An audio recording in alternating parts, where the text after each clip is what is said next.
بھارت میں اعلیٰ تعلیم کے میدان میں مسلم نمائندگی، چیلنجز اور امکانات۔ ناظرین، T9 اردو نیوز کی جانب سے اس عنوان پر پیش ہے ایک خصوصی پروگرام۔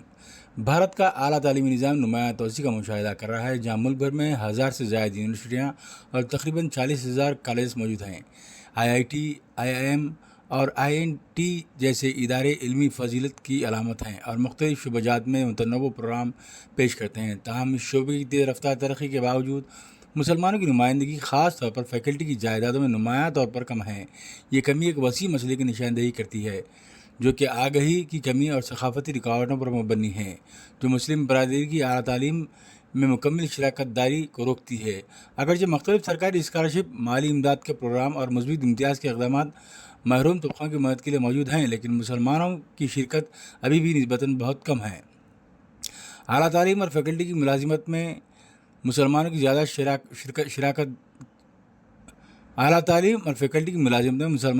شرکت کی راہ میں اہم رکاوٹ آگہی کی کمی ہے۔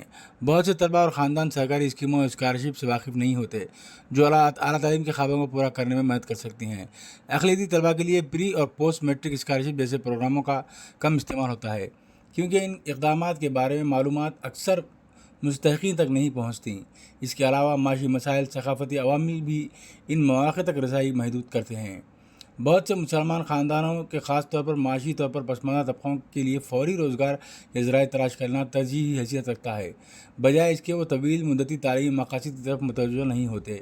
یہ فرق اس وقت مزید بڑھ جاتا ہے جب تعلیمی قیادت اور فیکلٹی پوزیشن میں نظر آنے والے مسلمان رول ماڈلز کی کمی ہو۔ ایسی صورتحال میں اگر طلباء کو ان جیسے پس منظر سے تعلق رکھنے والے اساتذہ یا پروفیسر ملیں تو یہ ان کی تعلیمی امکانات میں بصیرت کو بہت بہتر کر سکتا ہے۔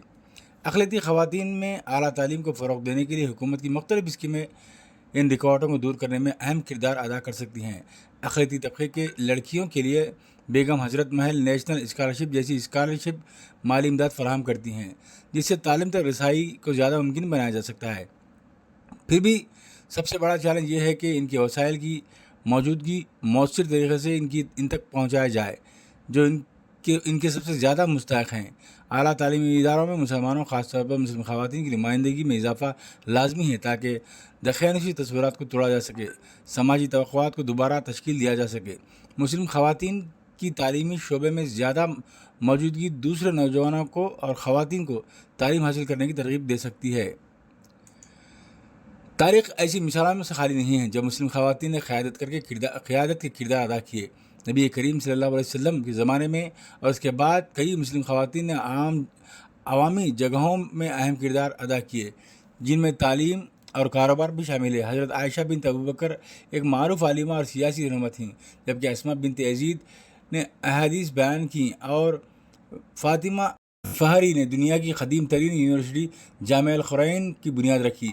حضرت ام ورقہ قرآن کی عالمہ تھیں اور نماز کی امامت کرتی تھیں، اور ام حکیم جنگی ماہر تھیں۔ ان خواتین نے اسلامی تاریخ کے ابتدائی دور میں قیادت، بہادری اور علمی خدمات کو بہترین مثال قائم کی۔ تعلیمی